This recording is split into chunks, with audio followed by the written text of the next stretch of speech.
La République d'Haïti, située sur une petite île montagneuse des Caraïbes, est le seul pays de langue française aux Indes occidentales.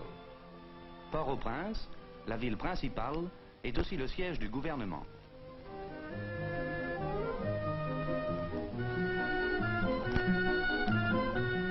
Dans cette contrée tropicale, à population très dense, vivent plus de 3 millions d'habitants. Ce pays, sous bien des aspects, a été moins influencé par le monde extérieur que ses voisins des Caraïbes. Pendant de longs siècles, l'art folklorique haïtien s'est surtout manifesté dans la danse et la musique. La peinture et la sculpture ne furent que très récemment reconnues et appréciées à leur juste valeur. Ce n'est qu'à la fondation du Centre d'art de Port-au-Prince, en 1944, que les artistes purent disposer d'un local leur permettant de se faire connaître et de recevoir des encouragements. Le Centre d'art occupe une place prépondérante dans la vie culturelle du pays, en fournissant un foyer à ceux qui trouvent leur mode d'expression dans la peinture et la sculpture.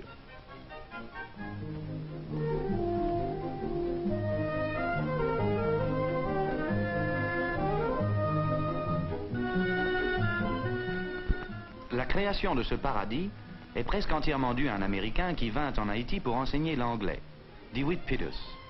Artiste lui-même, il réalisa bientôt que rien n'était fait pour encourager l'art indigène. En outre, peu d'Haïtiens pouvaient se permettre d'acheter le matériel et la peinture indispensables. Peters, absolument déterminé à remédier à cet état de choses, y réussit en sollicitant l'aide du gouvernement haïtien et du département d'État américain. Sous leur patronage, le centre fut officiellement ouvert en 1944.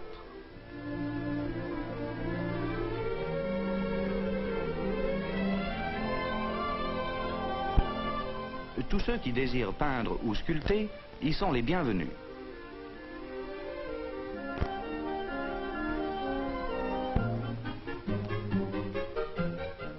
Certains sont des artisans accomplis, aimant à travailler dans une atmosphère appropriée et calme.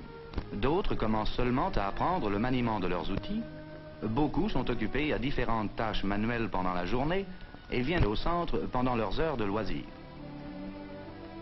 Il y a aussi ceux qui espèrent faire de l'art leur carrière, et ceux pour lesquels il n'est qu'un passe-temps, un moyen d'exprimer leur individualité plus complètement que dans leurs travaux habituels. Le centre accorde à tous son aide et ses facilités.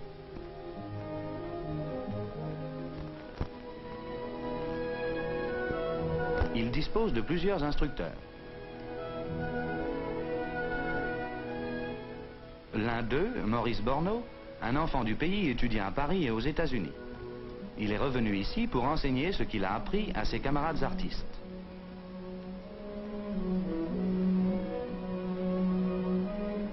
Le centre aide l'artiste à soumettre son travail à l'attention du public.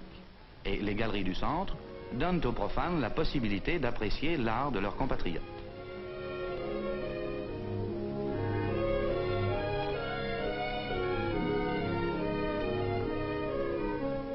Le primitivisme semble être le trait dominant de l'art haïtien actuel. Les thèmes bibliques apparaissent sans cesse dans les œuvres contemporaines.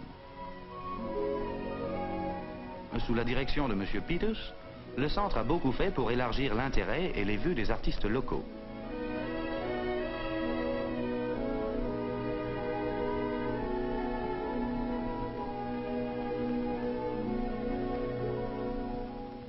Des hommes comme Aubin et Hector Hippolyte, les meilleurs peintres de l'île, y ont été encouragés et ont reçu une aide précieuse.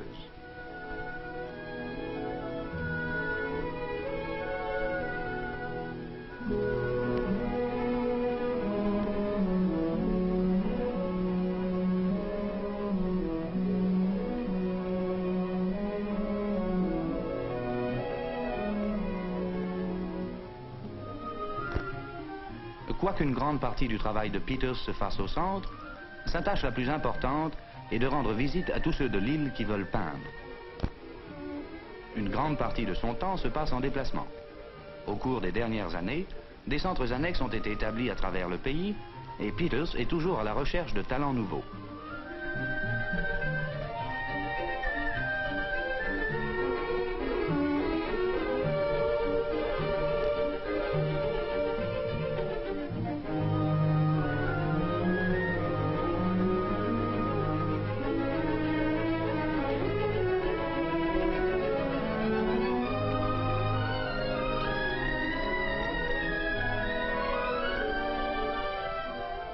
Le talent n'est pas difficile à trouver.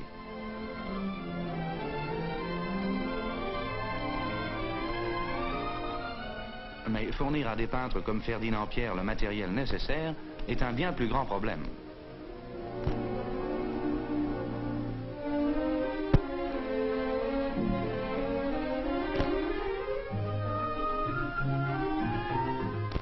Pierre, ancien tailleur venu à la peinture, y travaille dans son village natal, loin de toute influence extérieure.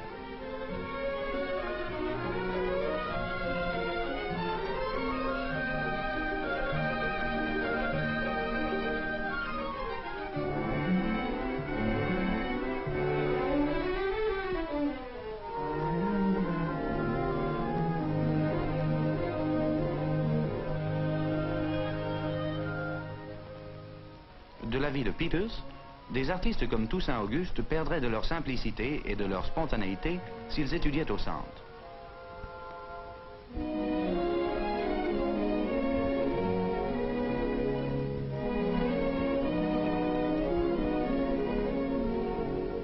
Il leur apporte continuellement encouragement, conseils et matériel nouveau.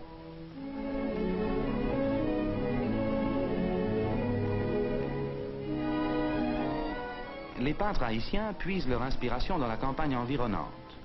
Castura Basile, un talent déjà établi, préfère les simples choses qui l'entourent à la vie factice de la ville.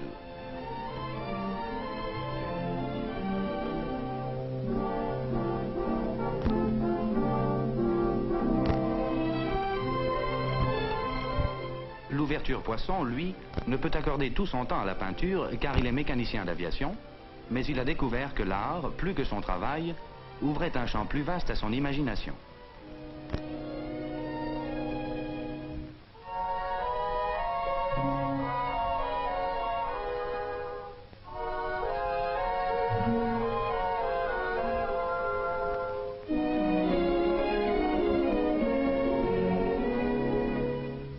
Certains ont atteint le point où ils sont prêts à présenter leurs œuvres au public. Des artistes de toute l'île ont soumis leurs idées en espérant être chargés d'exécuter les fresques murales de la cathédrale de Port-au-Prince.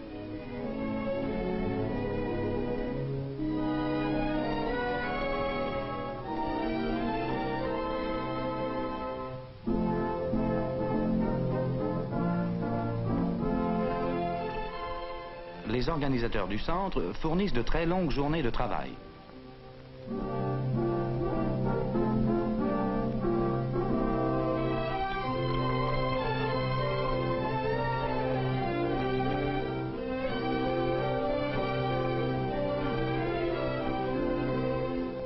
Des instructeurs comme Eldezir Carter, artiste originaire de Chicago, enseignent non seulement au centre, mais aussi sur les collines des environs et dans les villages retirés de l'intérieur.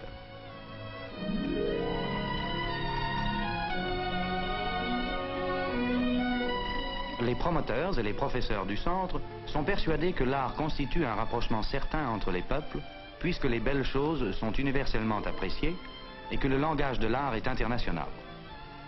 Le centre artistique d'Haïti joue un rôle important dans la création d'une compréhension meilleure et plus profonde entre les nations.